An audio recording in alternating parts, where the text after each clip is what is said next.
बिस्मिल्लाहिर्रहमानिर्रहीम। अस्सलाम वालेकुम। मैं हूं प्रोफेसर तारिक महमूद कादरी और आप देख रहे हैं मैथ सिटी। नंबर थ्योरी का आज लेक्चर नंबर 45 है और आज के लेक्चर में हम डिस्कस करेंगे लीनियर डायोफेंटाइन इक्वेशंस क्या होती हैं, उनका सलूशन हम कैसे फाइंड आउट करते हैं, और फिर एक प्रॉब्लम करेंगे जिसके अंदर हमें गिवन है लीनियर डायोफेंटाइन इक्वेशन और उसका हम सलूशन फाइंड आउट करेंगे। तो चलते हैं आज के लेक्चर की जानिब। तो सबसे पहले हम डिफाइन करते हैं लीनियर डायोफेंटाइन इक्वेशंस। कोई भी इक्वेशन जो इस फॉर्म में हो ax plus B Y plus is equal to C, where A B C are integers and A B are non zero. मसलन आप कह सकते हैं 2x plus 5y is equal to 10। कोई भी इस तरह की इक्वेशन जिसमें a, b और c जो है ये तीनों इंटीजर्स हैं और a और b यानी जो x और y का कोएफिशिएंट है ये दोनों नॉन ज़ीरो हों, तो इसको हम कहते हैं linear Diophantine equations with two unknown variable या इन टू अननोन वेरिएबल्स। अब इसका सलूशन क्या है? सलूशन से मुराद x और y की वो वाली वैल्यू जो इसमें पुट करें और जो इस इक्वेशन को सेटिस्फाई करवा दें, तो वो जो पेयर है वो इसका सलूशन कहलाएगा। यानी a pair of integers x not and y not is called a solution of ax plus by is equal to c if ax naught plus by naught is equal to c। यानी x naught और y naught अगर इस equation को satisfy करवा दें तो वो जो पेयर है that is called its solution. अब इस ज़रूरी नहीं है कि हर डायोफेंटाइन इक्वेशन का सलूशन एग्जिस्ट करे इंटीजर्स के अंदर, और एक से ज़्यादा सलूशंस भी हो सकते हैं। A given Diophantine equation may have more than one solution or may be it has no solution। तो एक एग्जांपल पहले देख लेते हैं कि सलूशन से क्या मुराद है इसके। फॉर एग्जांपल एक इक्वेशन है हमारे पास x plus 7y is equal to 31।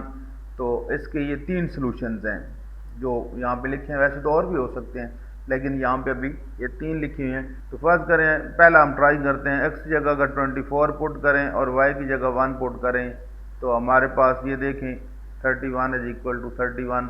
इसका मतलब है ये जो पेयर है 24 और 1 का, ये इसका एक सलूशन है। इस तरह बाकी भी आप ट्राई कर सकते हैं। मतलब 3 अगर x की जगह लगाएं और y की जगह 4 लगा दें तो ये हमारे पास आप देखें तो 3 प्लस 28 इज इक्वल टू 31। तो ये भी इसको सेटिस्फाई करता है। सो इसका मतलब है 3 और 4 जो है ये भी इसका सलूशन है। बट अगर दूसरी इक्वेशन देखें 15x plus 51y is equal to 14, तो ये इसका सलूशन एग्जिस्ट नहीं करता। अब हमें कैसे पता चलेगा कि जो हमारे पास गिवन इक्वेशन है उसका सलूशन एग्जिस्ट करता है या नहीं? वो क्या क्राइटेरिया है, उसको हम कैसे देख सकते हैं, वो हमें नेक्स्ट थ्योरम बताएगा। नेक्स्ट थ्योरम को हम देखते हैं कि उसके अंदर क्या। अब ये थ्योरम हमने यहाँ पे प्रूव तो नहीं करना, लेकिन हम देखते हैं कि ये थ्योरम है क्या, और इसी की मदद से फिर हम नेक्स्ट हमारे काफ़ी सारे लेक्चर चलेंगे इस थ्योरम की बेस पे। अब इस थ्योरम में कहता है कि जो आपके पास डायोफेंटाइन इक्वेशन है उसमें जो a और b हैं, ठीक है जी, a और b हमारे पास हैं, उनका GCD वो कह रहा है अगर d हो, उनका GCD अगर d हो, then the linear Diophantine equation ax plus by has an integral solution if and only if d divides bc। यानी जो हमारे पास ax plus by is equal to c है, इन दोनों कोएफिशिएंट का आप GCD निकालें d, और ये अगर इसको डिवाइड करे c को तो फिर सलूशन एग्जिस्ट करेगा, और अगर डिवाइड नहीं करता तो फिर ये सलूशन एग्जिस्ट नहीं करता। तो सबसे पहले यानी हमने जब प्रॉब्लम को सॉल्व करना है तो a b का GCD निकालना है और फिर देखना है कि वो इसको डिवाइड करता है कि नहीं c को। अगर डिवाइड करेगा तो ठीक है, नहीं तो हम कहेंगे इक्वेशन हैज नो सलूशन। अब उसके बाद हमने इसका पर्टिकुलर सलूशन फाइंड करना है x नॉट y नॉट। अब इसका प्रोसीजर क्या होगा? इसका प्रोसीजर ये होगा कि हम जो d है इसको हम लीनियर कॉम्बिनेशन में लिखेंगे किसके? जो हमारे पास ए और बी हैं। जब लीनियर कॉम्बिनेशन बन जाएगा फिर हम इस डी को किसी नंबर से मल्टीप्लाई करवाएंगे और इस डी को सी बनाएंगे, तो दोनों तरफ मल्टीप्लाई होगा। उस वक्त जब ये इक्वेशन इस फॉर्म में आ जाएगी, सी की फॉर्म में, यानी ये बन जाएगी A into something B into something is equal to C, तो उस वक्त यहाँ पे जो एक्स और वाई की वैल्यूज होंगी हमारे पास, that will be x not और y not, and this is called particular solution. तो ये पर्टिकुलर सोल्यूशन हमारे पास इस तरह आएगा। यानी सबसे पहले हम डी को लीनियर कॉम्बिनेशन में लिखेंगे ए और बी के, फिर डी को किसी नंबर से मल्टीप्लाई करवाएंगे सी बनाने के लिए, और फिर ये इक्वेशन इस फॉर्म में लेके आएंगे। जब इस फॉर्म में होगी उस सूरत में यहाँ पे एक्स नॉट और वाई नॉट आ जाए, और फिर एक्स नॉट और वाई नॉट की जो वैल्यूज हैं वो यहाँ पुट करेंगे।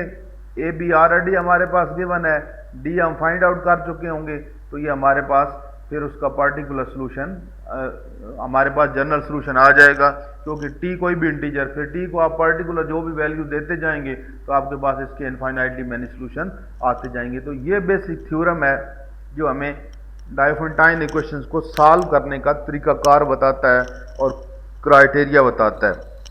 तो नेक्स्ट अब हम, यानी ये हमारे पास फिर सोल्यूशन सेट आ जाएगा।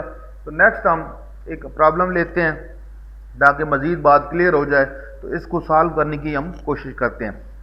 तो वही प्रोसीजर कि सबसे पहले हम देखते हैं इसमें ए और बी क्या है, तो कंपेयर कर लेंगे इसको जो स्टैंडर्ड इक्वेशन है, और फिर हम ए और बी का जीसीडी फाइंड करते हैं। तो जीसीडी फाइंड करने का वही तरीका है जो हम ऑलरेडी हमें पता है कि 5 को आप इनसाइड रखेंगे और 2 से आप करवाएंगे डिवाइड, तो 2 2s are 4, 1 reminder, and then फिर 2 को इनसाइड रखेंगे तो 2 टाइम्स, तो ये हमारे पास दिस इज कॉल्ड जीसीडी। ये हमारे पास जीसीडी आ गया 1। ठीक है जी। अब 1 जो कि 6 को डिवाइड करता है, इसलिए दिस इक्वेशन हैज सोल्यूशन।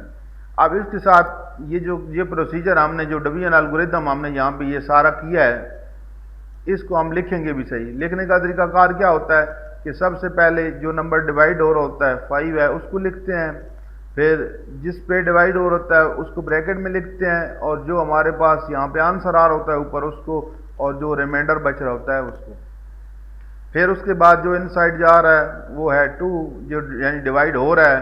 फिर उसके बाद डिवाइजर है, इसको आप लिखते हैं, जो आंसर होता है उसको लिखते हैं, एंड देन रिमाइंडर। तो ये डिवीजन एल्गोरिथम भी हमने लिखना, क्योंकि इसकी हमें आगे जाके ज़रूरत पेश आएगी। तो बाय डिवीजन एल्गोरिथम वही चीज़ जो मैंने लिखी है इधर प्रॉपर फॉर्म में लिख दी है। तो यहाँ से हमें पता चल गया है कि ये जीसीडी को लिखने का तरीकाकार है कि 2 और 5 का जीसीडी इस तरह लिखा जाता है, इज इक्वल टू 1, यानी इसका मतलब है जीसीडी ऑफ 2 एंड 5, ये जो ब्रैकेट के अंदर लिखा है, ये पहले हम ऑलरेडी बहुत दफ़ा डिस्कस कर चुके हैं।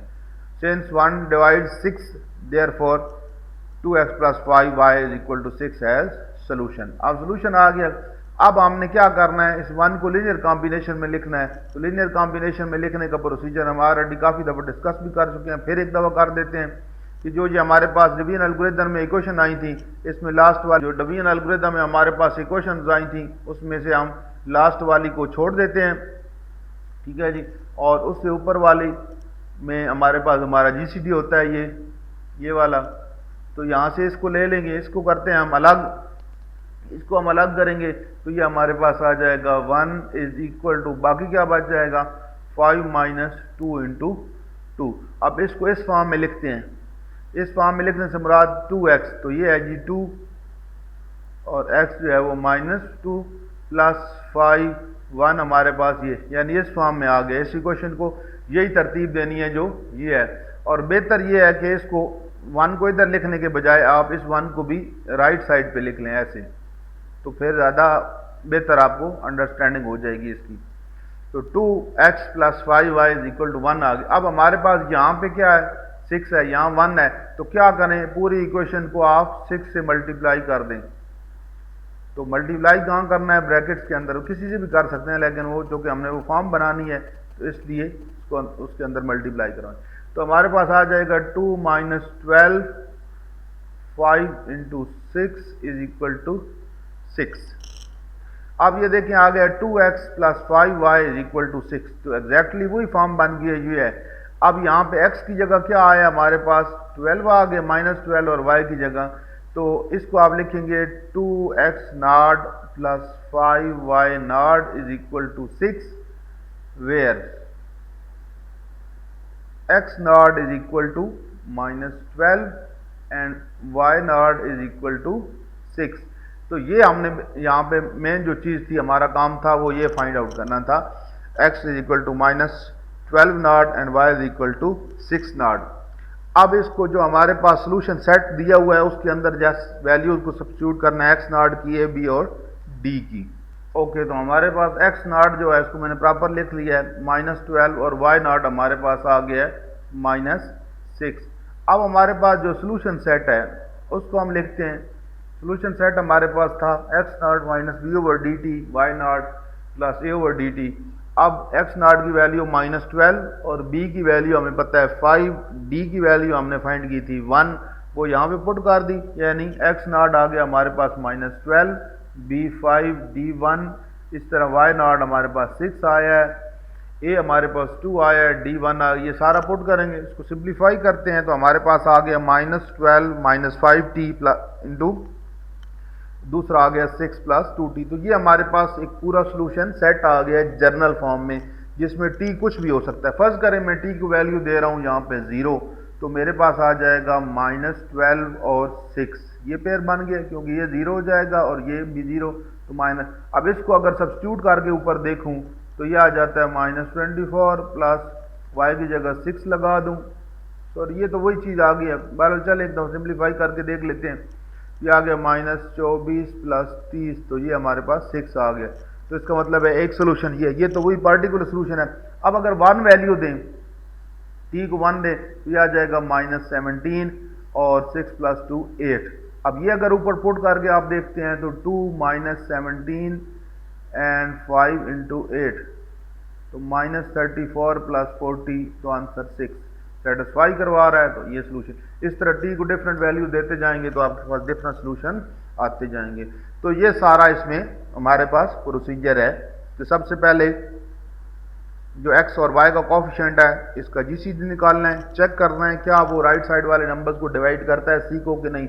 डिवाइड करेगा तो सोल्यूशन एग्जिस्ट करेगा, अगर डिवाइड नहीं करता तो फिर सोल्यूशन एग्जिस्ट नहीं करेगा। फिर उससे आगे क्या करना है, उसके आगे इसका लीनियर कॉम्बिनेशन बनाना है जीसीडी का। जब लीनियर कॉम्बिनेशन बन जाए तो जो हमारे पास जीसीडी आया है उसको किसी ऐसे नंबर से मल्टीप्लाई करवाना है ताकि जो सी बन जाए हमारे पास। तो सी बनाने के लिए फिर उससे आगे हमारे पास x नॉट और y नॉट आ जाएंगे।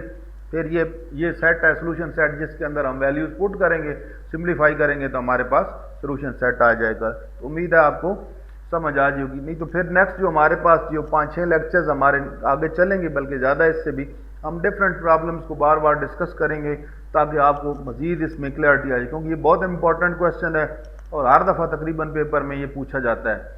ठीक है जी, तो उम्मीद है इसको समझ आ गई होगी आपको। अगर इस चैनल पे नए हैं तो इसको सब्सक्राइब करें, साथ लगे बेल आइकन पे क्लिक करें ताकि आपको डेली नोटिफिकेशन मिले नए लेक्चर्स का जो अपलोड होंगे। और इन वीडियोस को ज़्यादा से ज़्यादा अपने दोस्तों के साथ शेयर करें ताकि बहुत सारे स्टूडेंट इससे फ़ायदा हासिल कर सकें। और हमें कमेंट्स के अंदर ज़रूर बताएं कि आप किन टॉपिक्स पे मज़ीद सीरीज़ चाहते हैं ताकि हम उन टॉपिक्स को भी इस चैनल के ऊपर डिस्कस करें। तो आज के लेक्चर में इतना ही, मिलते हैं नेक्स्ट लेक्चर में। अल्लाह हाफिज़।